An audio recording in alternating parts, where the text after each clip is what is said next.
Hi, my name's Keith Cooper from Northlight Images. This is another one of my videos about basic printing on the Canon PRO-310. Just to make it easy, if you've got a PRO-300, it's exactly the same on the PRO-310 for almost everything. There are a few minor changes, but nothing of note, only if you want to do really long pictures and stuff like that. But anyway, this one here, why have I got it at an odd angle like that? Well, it's because I'm going to do a print on a fine art paper. Now, the paper I'm using is a Canon paper, which is fine art smooth. It's a cotton rag paper. It's a smooth paper. And as I did a recent video looking at more generalized printing via the top here, basic color printing, and I pointed out that some media settings you have to use the rear slot, and that's why I've got this open, because I'm going to do a print via the rear slot. Now the paper feed is more gentle, so it doesn't bend the paper quite so much. It's not a straight through path, so you can't do card and board on it.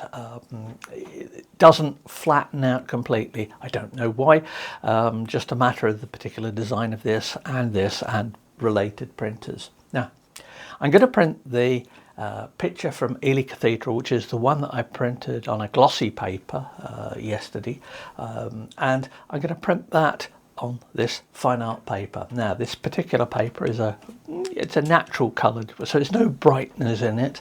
I've created custom profiles for it, and I'm going to use profile. I've created actually profiles for both this and this printer here, and I'm actually going to also print this image later on this PRO-300 here as part of my comparison between the two, showing the differences. There are slight differences, they're not huge, but they depend on the paper you're using and things. But anyway, back to printing this. What I've got here is I've loaded the picture into Canon's professional print and layout software. Free software. You can use it standalone, or you could use it as I have here. I've opened the image in Photoshop and exported it here. Now it's quite a large image this. It's actually from one that I made a very big print of, but it doesn't matter, it will be rescaled here. I've set the margins and done all the stuff as I did in the previous video. But just to check that I've got everything right here, I've got it set for Canon PRO-10 series. Now I noticed that this was running slow yesterday, and I found out that it was because it was on wireless. It was the way it was configured in our wireless network. Now that's specific to the network here, but it does mean that if you get unknown sort of slowings down of the printer and things like that, do check your wireless network, possibly connect up with USB to check that everything's working okay, or hardwired Ethernet. But that was a wireless problem, but I've hopefully solved that one. But anyway, I've selected the printer here. One slight issue is that if you're on a wireless network, these printers have a habit of re-registering under different addresses, and you may find that your printer that you was using, if it's been switched off for a while and people have been using a wireless network, when it reconnects it has a different address, and lo and behold it doesn't see it here, so you have to go back through the find printer stage for this here. But anyway, I've got it set up layout single image. In the general settings here, I've set the media type for Premium Fine Art Smooth, and I've set it for A3 because that's the size of paper I've got.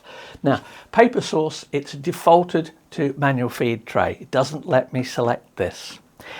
It also means if I was to try and load a sheet of that paper in this slot here, it wouldn't be in the list. It's only in the list if you use the back. Now I know that can confuse people sometimes. Where's this paper gone? It's missing. No, it's just because it's forcing you to use a particular slot. Baryta, for example. If you profile Baryta using something like Pro Luster setting, which would be a normal setting I might use for profiling, a media setting for profiling a Baryta style paper. If I use that media setting, goes in here.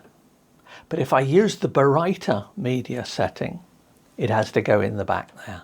Now, depending on your office space and various things, this slot here, like any printers like this, can be a bit of a pain.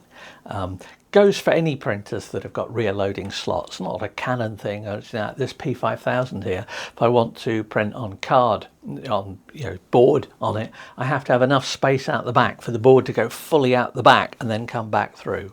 you know, this one, as I say, this one just does paper, but I'll show the loading in a moment. I've set print quality to highest because that's what I profiled at. It's not much difference in the settings here. It says clear coating auto. I don't know whether it uses any clear coating in the matte use. It might do a bit just to improve the look of the inks, but it will be not in an obvious way. I've not set any of the Canon specific settings here, contrast, reproduction, depth information there. If you want those, have a look in the manual. It's linked from here. It's online. It's a very good manual. This does a lot. Remember, it's software that was developed for much larger printers. It just happens to be very good for ones like this, 200, also the 1100 as well, the 1000. They all work with this. So anyway, that is the print settings. Under layout, I've got the same layout as before. It's centered. It's a slot on it, and I've set the margins. They're at 19.1 millimeters on the left and right margins. That's the size that works for this. If you want accurate sizing for this, measure your paper, do this, experiment if it's critical, the layout, and I'll come back to borderless and I'll look at that in a separate video. But if the layout is critical for you, experiment first on a sheet of plain paper. Much cheaper. And you can, if you're printing stuff like this and you want to save ink, you know, just using it for layout purposes, where I'd have this image, say, open in Photoshop, I would just cut out the middle of it so it's white space, and then just print the edge and just use that to do it. And that saves you paper and ink. Use it plain paper to save that, if it's the same size, but do measure the sizes of sheets. Occasionally they do drift. They're not quite spot on, but yeah, if margins are critical to you, you're just going to have to take a lot more care with doing things. But anyway, that's all the settings there for the layout. The next one is color management settings. Now I'm set it here to use an ICC profile, which is using one that I've created. Because this is a Canon paper, there is actually a profile for it, but you know, I prefer my own profiles. I know where they come from. I know, particularly for testing. But what's interesting here is that the rendering intent you choose. Now, the Canon software only offers two rendering intents: perceptual and relative colorimetric. For this, you do want black point compensation selected. Now, perceptual, the profile building incorporates black point compensation in the profile building, at least, you know, the way I build profiles. So you don't technically need BPC for perceptual rendering intent. But for relative colorimetric, particularly on art papers, where the blacks are not necessarily that intense, you do need it. I've done a video about rendering intents, and so it goes into this in more detail.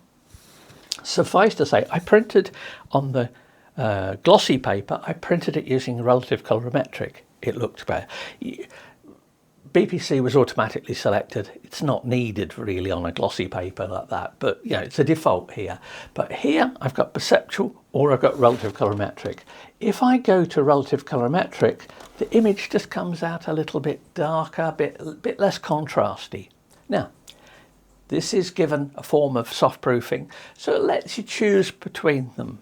You know, this is not going to give you an exact reproduction of what you see. But it gives you an idea. So that's relative colorimetric. I go back to perceptual and the image just has a little bit more feeling of depth to it, partly because of the change in contrast and the structure where you've got the receding look there. The lighting works for that. So I've got it set for perceptual, and that's all the settings I really need for it. I'm just going to press print. Now, I'm not going to load a print sheet up in advance on this. We'll go through the process. You can put a sheet in the back and it'll ask you to select the media type here. You can go through that. And then when you come to print, it will still ask you to press a button here and to OK it and tell it that paper's loaded. So there's not necessarily that much to be gained, but I just wanted to show the whole process here. So I'm just going to click on print. It says the selected paper does not have wide margins. Now, this is a bit of a coverall in that inkjet printers towards the leading trailing edge, quality can drop off. Now, if your paper's in good condition, your printer's in good condition, it doesn't normally make much of a difference. But certainly if you're going to try and print borderless on something like this, you do need to be a bit careful of it. Now, that's just a warning on there. I don't matter. Print of a paper size as wide margins is recommended. No, I don't care about that. So I get the little thing pop up here that reminds me of all the settings. Because I do lots of testing, I leave this here. Yeah, if it annoys you, there's a do not show this again button. But it has saved me from wasting a lot of paper over the years with this one and other printers as well. So we've got that. Everything's fine for that. And I'm going to print. Now, there it is. Hopefully, the printer will wake up in a moment. Processing. Here we go. Printing. In a moment, it's going to realise that it's the rear slot. But being a printer, it's got loads of whirring and things to do first. No, you're not printing. It's got the right job number.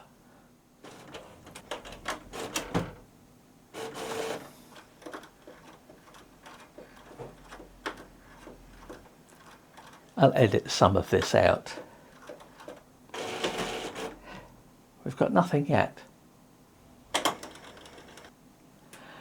At last, message comes up saying printing will start from the manual feed tray. Load of sheet of paper in the manual feed tray.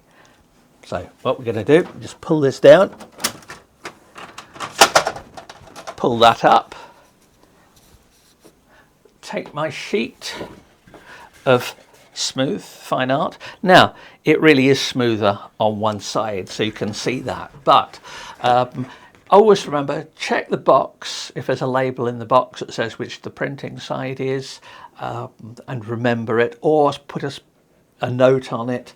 It's quite easy with some papers to be confused over which is the print side on it. Now this one is slightly smoother. It's a smooth, yeah.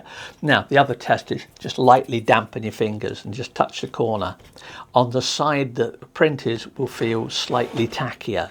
Now I know this is right anyway, but anyway, I guess it's doing a bit more whirring there.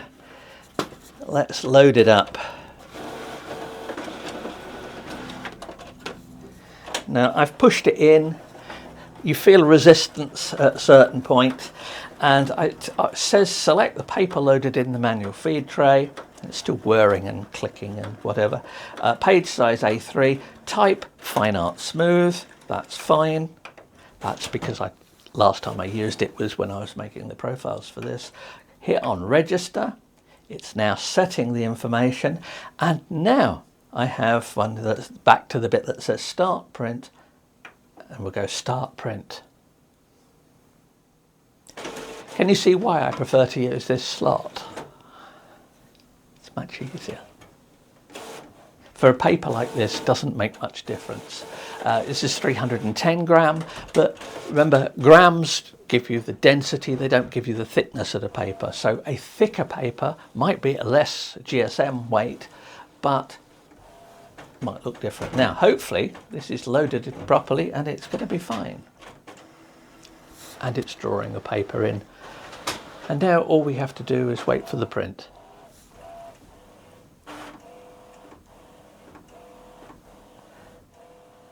And it's printing at normal speed.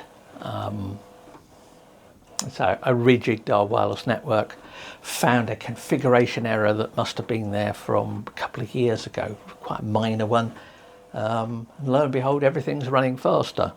I didn't notice it on much else. This was the first thing that actually showed up the issue. So we just let this one print. It's the print starting to come out. So it's taken a few minutes to do it, but it's printing just fine. It's nearly done now. It's interesting to notice as the paper goes down in here, as the trailing edge of the paper drops down, it goes down and you see that the actual print path for this slot is effectively a flat print path. There's no bends in it. The only bend is introduced here. Now, you might think there's a little button on the side here which you can use for clearing jams and things like that, which will actually tilt this down out the way. And you think, great, I've got a straight through print path. Unfortunately, Canon does not want you to have a straight through print path, which I think is a bit of an omission in the design here, because I can see people might want that, not necessarily for card, but some media you prefer not to bend it too much. Now, this is printing fine here. This is a fine art smooth media. I've printed this one on a glossy paper as well, and we'll have a quick look when I've done the two at just compare the print here. Now, I tend to find personal choice is the big thing in what papers you like. For this particular one here, this is, you know, I can't remember how old this bit of Ely is, but looking at the architecture of it, it's probably getting on for 900 years old at least. And I find old stonework and things like this, particularly in black and white, works very well on matte papers, on art papers, where you don't need the really deep blacks. Now, matter of taste as to what image suits things. Oh, there we go. We have our print done. And as I say, I like the look of this image on here, on this particular paper. The colours are rich. I know from profiling it works very well. The black is not as dense on this as it is on the glossy papers, and there is a slight difference between this and this, looking at the profiles, hence why I'm going to do a test on that one as well. But if I take the image produced on a glossy paper, you'll see the difference. Now, try and avoid too much reflection of that, and you'll see the prints there. Now, which one looks best? Well, it depends really what you want. For this subject, this has more of an arty feel about it. But remember, if you're selling prints, then it's what the market wants. And if you're putting prints up on your own wall, depends how you're mounting them. If you mount this and put it in glass in front of it, you lose some of the matte effect anyway. Some people ask me about spraying things like this. I don't use sprays. I've not come across one yet that didn't give me a headache within 2 or 3 minutes of going near the stuff.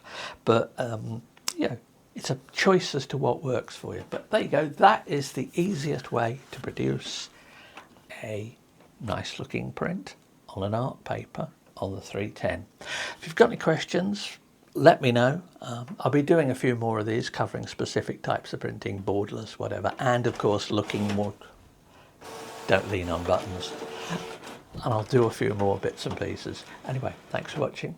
Bye.